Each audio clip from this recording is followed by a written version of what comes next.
ಸಿಟಿಯಲ್ಲಿ ಬಿಸಿ ಹೆಚ್ಚಾಗ್ತಿದೆ. ಬೇಸಿಗೆಯ ಹಾವಳಿಗೆ ಜನ ನರಳಾಡ್ತಿದ್ದಾರೆ. ಮತ್ತೊಂದೆಡೆ ನೀರಿನ ಸಮಸ್ಯೆಗೆ ಮುಕ್ತಿ ಇಲ್ಲದಾಗಿದೆ. ಅಂದ್ರಹಳ್ಳಿಯಲ್ಲಿ ನಿತ್ಯ ಖಾಲಿ ಬಿಂದಿಗೆ ಹಿಡಿದು ಅಲೆಯೋದೇ ಕಾಯಕವಾಗಿದೆ.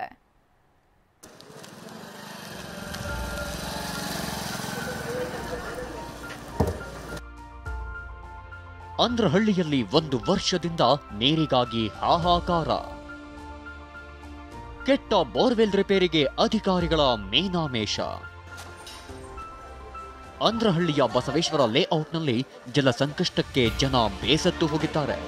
ವಾರವಾದರೂ ನಲ್ಲಿಯಲ್ಲಿ ನೀರು ಬಂದಿಲ್ಲ. ಕೆಟ್ಟು ನಿಂತ ಬೋರ್ವೆಲ್ಗಳನ್ನ ವರ್ಷವಾದರೂ ರಿಪೇರಿ ಮಾಡಿಲ್ಲ. ಪರಿಣಾಮ ಇಲ್ಲಿನ ನಿವಾಸಿಗಳು ಪ್ರತಿನಿತ್ಯ ಕುಡಿಯೋ ನೀರಿಗೂ ಪರಿತಪಿಸುತ್ತಿದ್ದಾರೆ. ಖಾಲಿ ಬೆಂಡಿಗೆ ಹಿಡಿದು ಅಲೆದಾಡ್ತಿದ್ದಾರೆ. ಟ್ಯಾಂಕರ್ಗೆ ಇನ್ನು ಕಾಸು ಕೊಡೋಕೆ ಆಗೋದಿಲ್ಲ. ಹೆಂಗೋ ಟ್ಯಾಕ್ಟರ್ ಬತ್ತಿತ್ತು, ಅದು ಬತ್ತಿಲ್ಲ. ಏನು ವ್ಯವಸ್ಥೆ ಮಾಡಿಕೊಡಿ ಎಲ್ಲ ಹೇಳಿದ್ದೀವಿ, ನೀರು ಬರ್ತಿಲ್ಲ ಅಂತ ತಲೆಗೆ ಹಾಕೋತಿಲ್ಲ. ಹಿಂಗೆ ಜಗಳ ಮಾಡ್ಕೊಂಡು ಹೋಗ್ತಿದ್ದಾರೆ ಕೇಳಿದ್ರೆ. ಜೆಪಿ ನಗರ ರಸ್ತೆ ಅಗಲೀಕರಣಕ್ಕೆ ಖಾಸಗಿ ಸೈಟ್ ಅಡ್ಡಿ.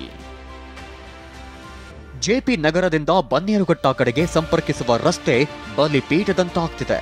ರಸ್ತೆ ಅಗಲೀಕರಣಕ್ಕೆ ಖಾಸಗಿ ಸೈಟ್ ಮಾಲೀಕರು ಅಡ್ಡಿಪಡಿಸಿದ್ರು ಅಂತ ರಸ್ತೆ ಬದಿಯಿರೋ ಹಳ್ಳಕ್ಕೆ ತಡೆಗೋಡೆ ನಿರ್ಮಿಸದೆ ಅಧಿಕಾರಿಗಳು ಹಾಗೆ ಬಿಟ್ಟಿದ್ದಾರೆ. ಇದರಿಂದ ರಾತ್ರಿ ವೇಳೆ ವಾಹನ ಸವಾರರು ಗುಂಡಿಗೆ ಬೀಳುತ್ತಿದ್ದಾರೆ. ಈ ಕಡೆ ಕೆಲವರು ನೋಡೋದಿಲ್ಲ, ಏನಂದ್ರೆ ಸಡನ್ ಆಗಿ ಬಂದ್ಬಿಡ್ತಾರೆ. ಕೆಲವೊಬ್ಬರು ಟೂ ವೀಲರ್ಗಳಿಗೆ ಅಬ್ಸರ್ವ್ ಮಾಡೋಕ್ಕಾಗಲ್ಲ. ಎಷ್ಟೋ ಜನ ಬಿದ್ದುಬಿಟ್ಟಿದ್ದಾರೆ ಕೆಳಗಡೆ. ಏನೋ ಸೈಡಿಂದ ಕಟ್ಟಿಸ್ಬಿಟ್ಟು ಇದು ಮಾಡಿ ಸೇಫ್ಟಿ ಮಾಡಿದ್ರೆ ಒಳ್ಳೆಯದು. ಜನಗಳಿಗೆ ತೊಂದರೆ ಆಗ್ತಾ ಇದ್ದಾರೆ. ಆದರೆ ಇದು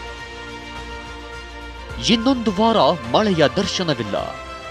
ಸಿಲಿಕಾನ್ ಸಿಟಿಯಲ್ಲಿ ತಾಪಮಾನ ಏರಿಕೆ ಆಗ್ತಾನೆ ಇದೆ.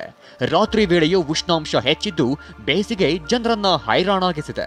ನಗರದಲ್ಲಿ ಇನ್ನೊಂದು ವಾರ ಮಳೆಯ ದರ್ಶನವಿಲ್ಲ ಅಂತ ಹವಾಮಾನ ಇಲಾಖೆ ಮಾಹಿತಿ ನೀಡಿದೆ.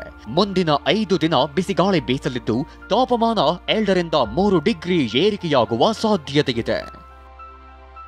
ವಿನಾಯಕ್ ಗುರವ್ ಜೊತೆ ಶಾಂತಮೂರ್ತಿ, TV9 ಬೆಂಗಳೂರು.